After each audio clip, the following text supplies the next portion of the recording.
मुरगुड येथील सामाजिक बांधिलकी जपणाऱ्या तरुणांनी वेदगंगा नदीघाट परिसरात स्वच्छता मोहीम राबवत पर्यावरण संवर्धनाचा आदर्श घालून दिलाय। गेल्या आठवड्यात शहरातील तलाव स्वच्छ केल्यानंतर वेदगंगा नदीघाट, नदीपात्र आणि ओढा परिसर स्वच्छ करण्याचा संकल्प तरुणांनी केला होता। त्यानुसार सुमारे 2 तास अथक परिश्रम घेत ही मोहीम यशस्वीपणे पार पडली।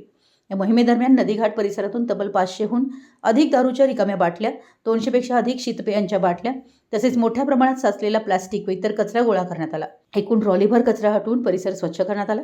यावेळी नदीकाठी गेल्या वर्षीच्या गणेशोत्सवानंतर आणून ठेवलेल्या गणपती व गौरीच्या मूर्तीही घडवून आल्या। मूर्तीची विटंबना होऊ नये या भावनेतून तरुणांनी त्या विधिवत पाण्यात विसर्जित केल्या।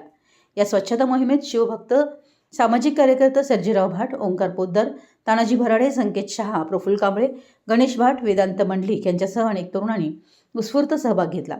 परिसर स्वच्छ ठेवण्यासाठी नागरिकांनीही नदीकाठी कचरा व मद्याच्या बाटल्या टाकू नयेत असं आवाहन यावेळी करण्यात आलं। मराठी एस न्यूजसाठी मुरगुडहून सर्जेराव भाट।